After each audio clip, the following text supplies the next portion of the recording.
24 ore dopo essere uscito dal carcere, attira in trappola una donna e sotto la minaccia di una pistola la violenta in un appartamento. 36 anni kosovaro arrestato dalla polizia a Padova. Conosceva la vittima, il movente, forse una vendetta.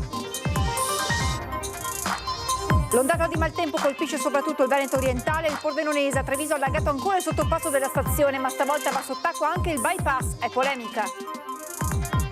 Lo scorso dicembre a Vicenza aveva coltellato un 16enne che non gli aveva restituito la sigaretta elettronica. I carabinieri individuano il giovanissimo responsabile. Caccia ai baby aggressori che hanno aggredito clienti titolari di un money transfer a Treviso in zona Santa Maria del Rovere. Le immagini della violenza nel video del circuito interno al negozio. Non si liquida così il partito. Le parole di Zaia nei confronti dei consiglieri regionali Rizzotto e Andreoli, passati dalla Lega a Fratelli d'Italia. Intanto la politica trevigiana si dice pronta a lasciare la presidenza della seconda commissione. Presentata a Biella l'edizione numero 96 della Giornata Nazionale degli Alpini, anche per le penne nere venete inizia il conto alla rovescia per la festa del 9, 10 e 11 maggio. Edizione regionale dei telegiornali di Antenna 3, buonasera e ben ritrovati. Questi dunque i titoli. In primo piano la cronaca, perché dopo la terribile vicenda di Mestre, un'altra storia di violenza sessuale nei confronti di una donna padovana sequestrata e violentata da un uomo appena uscito di prigione. La prima cosa che ha fatto dopo essere uscito dal carcere è stato sequestrare e violentare ripetutamente una donna minacciandola di morte con una pistola. L'incubo per una 37enne albanese residente a Padova è iniziato sabato mattina quando riceve la telefonata da un numero sconosciuto. È un uomo che le dice che il figlio di 18 anni è in pericolo e con questa scusa l'attira nella sua trappola. Quando la donna esce di casa, il 36enne le mostra la pistola e la costringe a seguirlo in un appartamento del quartiere Palestro, dove la tiene segregata per alcune ore. Poi inizia la follia. La donna viene portata in un secondo alloggio disabitato. Il kosovaro consuma cocaina e inizia a violentarla. Abusi ripetuti per almeno 2 ore, fino a quando la donna, rimasta sola, vede la telefonata del figlio e capisce che è al sicuro, e a quel punto riesce a scappare dalla casa e corre in strada, dove chiede aiuto ad un passante che chiama la polizia. In poche ore gli agenti, grazie alle indicazioni della vittima, riescono a risalire al luogo in cui si sono consumate le violenze. Già nella giornata di domenica gli investigatori cominciano a fare dei sopralluoghi per cercare di individuare il luogo appunto dove è stata tenuta sequestrata, e poi sono consumate le violenze sessuali ripetute fino a che ieri mattina all'epilogo, quindi individuato l'appartamento, viene bloccato quest'uomo che è un cittadino kosovaro irregolare. Quando i poliziotti della squadra mobile fanno irruzione nella casa del quartiere Palestro, trovano il 36enne kosovaro addormentato e lo arrestano. È irregolare, ha numerosi precedenti per furti, resistenza e immigrazione clandestina.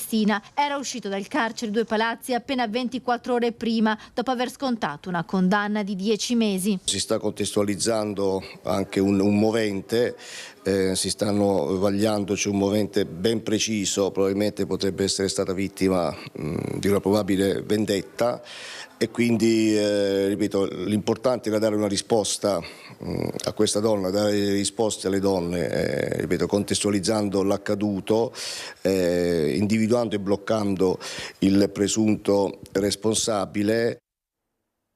Nonostante i precedenti penali e i processi, al legale di Mulas, il 45enne accusato di aver stuprato una bambina di 11 anni a Mestre, non risulta sia mai stata effettuata una perizia psichiatrica. Nel frattempo l'uomo è stato trasferito nel carcere di Gorizia.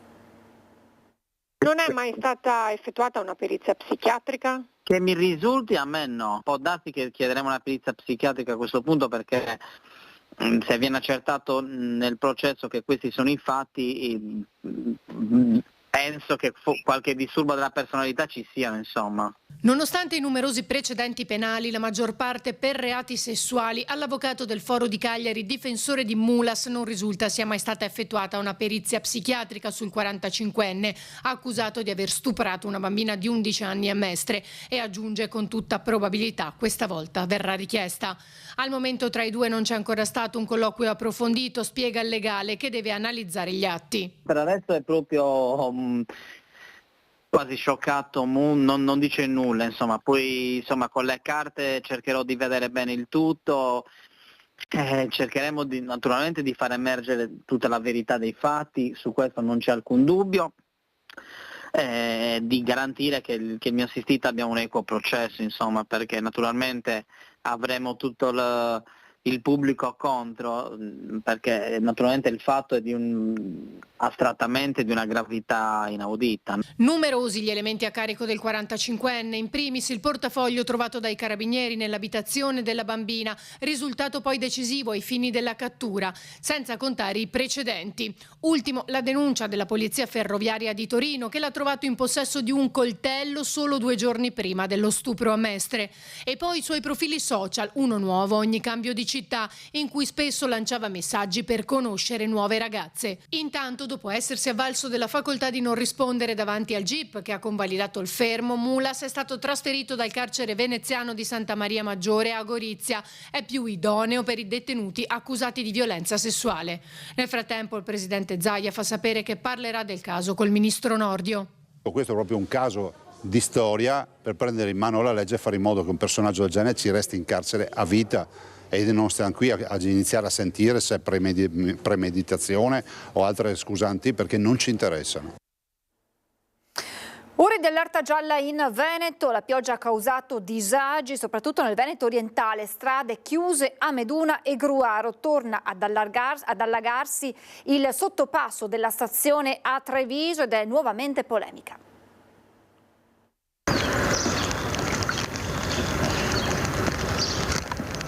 Canali gonfi, campi invasi dall'acqua, alcune strade allagate. Il Veneto orientale è alle prese con la prima forte ondata di maltempo del 2025. Del resto, la stessa Protezione Civile aveva dichiarato allerta gialla per il bacino idrografico Lemene, Livenza e Tagliamento. Nel corso della giornata alcune arterie secondarie sono state chiuse tra Pramaggiore e Gruaro, dove in località Boldara un'auto è rimasta intrappolata dall'acqua con conseguente intervento dei vigili del fuoco. A Meduna di Livenza, nel Trevigiano, il sindaco Pitton è stato tra i primi a prendere provvedimenti già nella tarda mattinata. In questo caso via Runco Sud, è una zona limitrofa del paese, però purtroppo soggetta a questo tipo di allagamenti.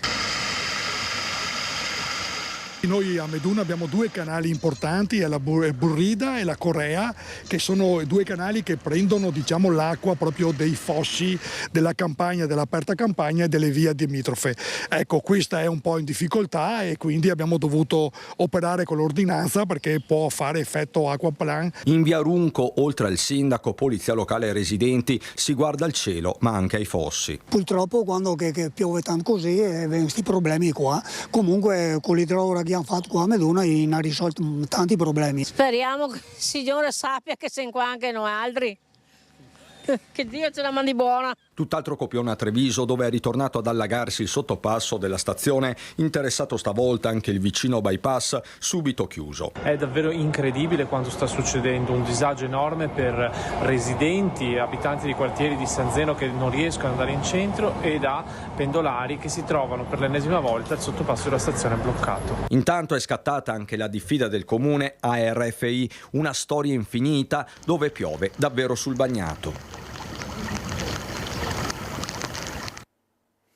È stato identificato l'accoltellatore di Piazza Matteotti a Vicenza, si tratta di un 17enne italiano di seconda generazione. Tutto accade la notte di sabato 14 dicembre dello scorso anno, vicino ad un locale frequentato da tanti giovani. Verso mezzanotte il ragazzo malintenzionato si avvicina ad un gruppo di giovani e chiede di fare un tiro con la sigaretta elettronica, ma poi non la restituisce e si allontana, seguito dal proprietario della sigaretta che una volta che lo raggiunge gli chiede di restituirgliela, ma di fronte al diniego, al rifiuto del 17enne si rassegna e si allontana. L'aggressore però a quel punto estrae un coltello, questo sempre secondo la ricostruzione delle forze dell'ordine, e colpisce la vittima alla schiena per poi allontanarsi. Gli agenti, grazie anche alle immagini delle telecamere, riescono a identificare il responsabile che è stato indagato per il reato il presunto responsabile che è stato indagato per il reato di lesioni aggravate e segnalato alla Procura dei minori di Venezia.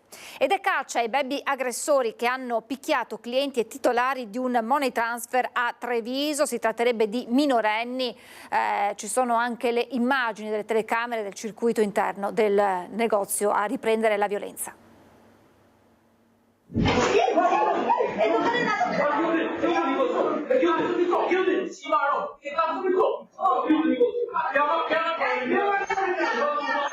Raccontano la violenza e il panico vissuti da titolari e clienti i frame della videosorveglianza interna di questo locale a Santa Maria del Rovere a Treviso. Siamo in via 55esimo Reggimento Fanteria nel money transfer gestito da Sam e Nahar, marito e moglie bengalesi. Mentre l'uomo si trova in questura, la donna parla ai nostri microfoni ritornando al pomeriggio di mercoledì scorso, quando due ragazzini, probabilmente minorenni originari dell'Est Europa, scatenano l'inferno.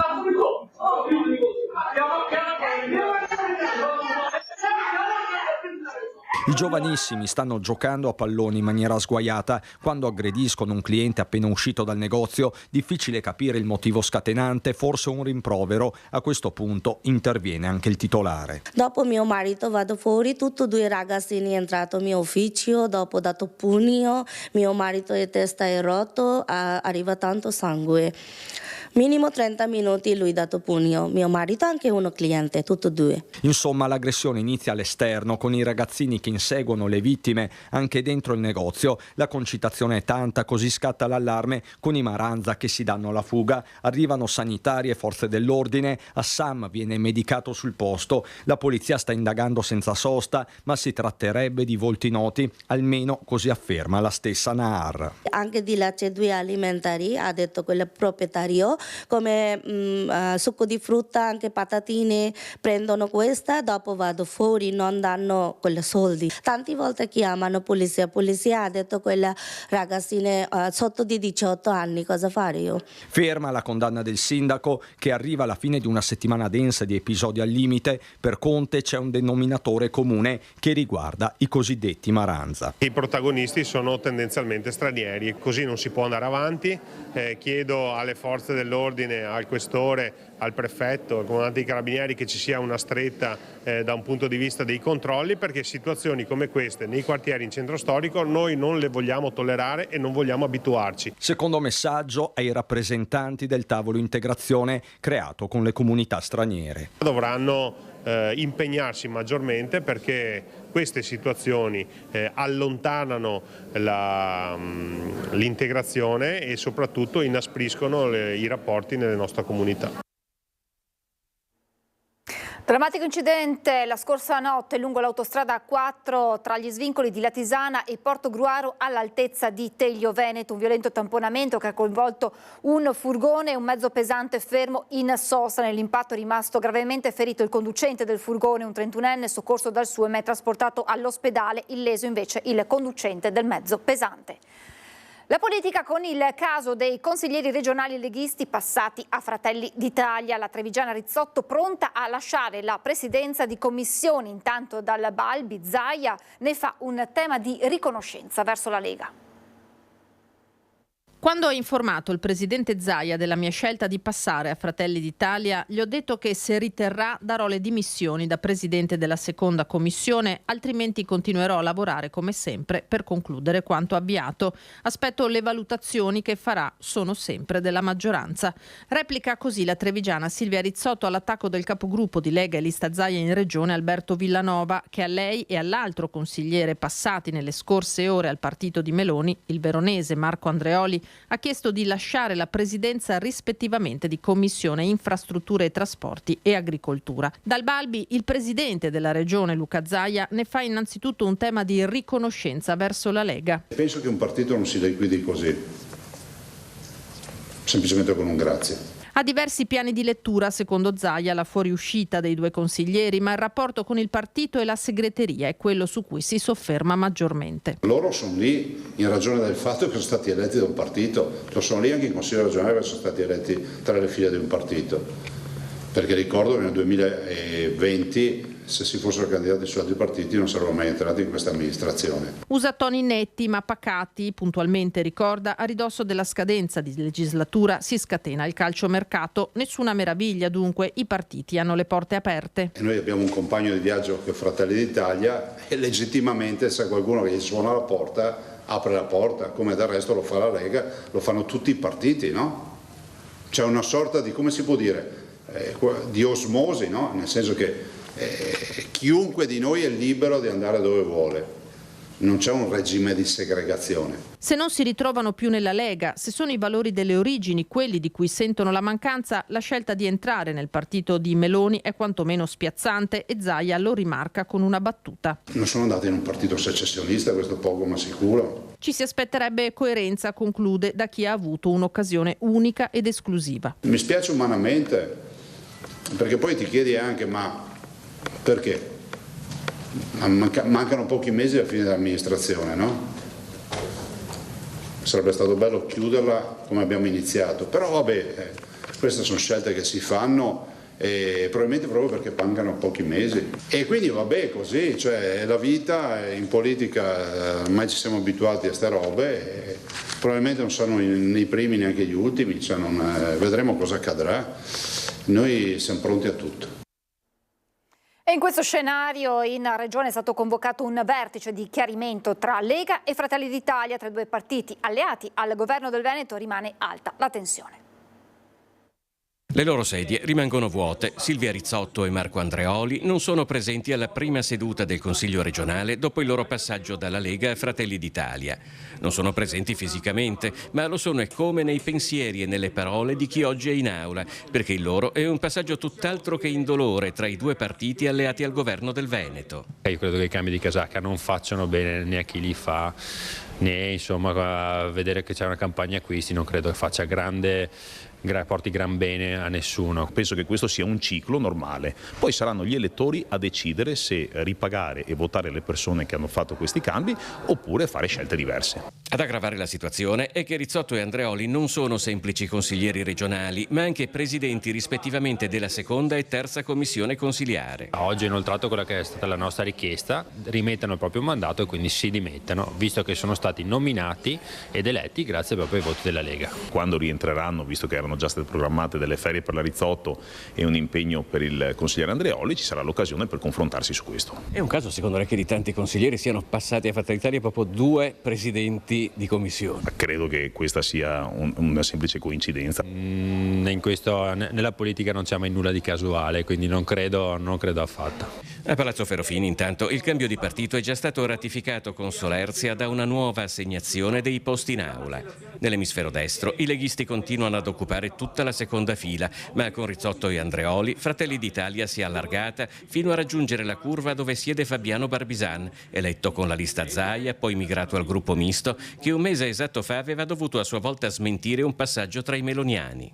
Ma la situazione ci rendiamo conto anche noi che è un po' frizzantina, però rimaniamo sempre in un ambito dove condividiamo una visione di Veneto, degli ideali, dei valori. Dall'opposizione la lettura è diversa. E l'interesse a stare insieme era evidentemente dettato non da un progetto comune, ma dal fatto di rimanere al potere insieme. È brutto vedere questa, diciamo così, migrazione, perché significa che c'è un interesse personale prima che un progetto politico.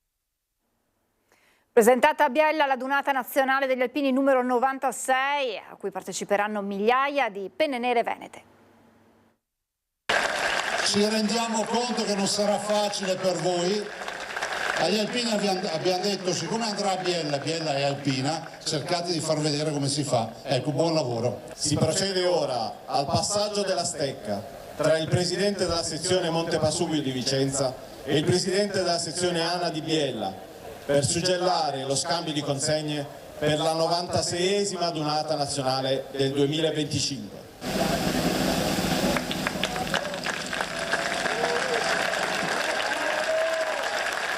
È Era il 12 maggio 2024, la grande adunata degli alpini di Vicenza si chiudeva e con gli auguri di buon lavoro e il passaggio della stecca iniziava la 96esima adunata delle Penne Nere di Biella. A poche settimane dalla 3 giorni che porterà nella città piemontese 500.000 persone, tra queste naturalmente migliaia di alpini veneti, la macchina organizzativa si prepara per lo sprint finale. Il territorio, istituzioni, associazioni, tutti hanno fame di adunate e lo stanno dimostrando proprio con la partecipazione a tutti gli eventi che noi abbiamo organizzato in questo Aspettiamo l'adunata. Ormai possiamo dire con oggi che siamo già in adunata, la città è imbandierata a festa, ci sono molti volontari che devo ringraziare. La città e l'intera regione sono pronte a festeggiare le Penne Nere, sempre in prima linea laddove vi sia un'emergenza. Per noi è anche un'occasione questa per dire grazie agli alpini in armi che sono in questo momento impegnati su tutti gli scenari nazionali e internazionali, e poi all'Associazione Nazionale Alpini, che per noi è preziosissima, come ben sanno tutti i nostri sindaci. Sacrificio, dovere, famiglia, i valori degli alpini che i Veci, anche a Biella, trasmetteranno ai Boccia. Il riferimento anche ai nostri valori religiosi, il riferimento soprattutto alla nostra capacità di saper dare soprattutto nel modo giusto, saper dare senza chiedere, saper essere sempre pronti e disponibili. Il messaggio è un messaggio, come abbiamo detto, alpini, portatori di speranza, quindi anche qui a Biella. Adunata nel segno della pace. Ed è davvero tutto, adesso vi lascio come di consueto alla sigla e alle previsioni del tempo. Grazie per averci seguito e buona serata.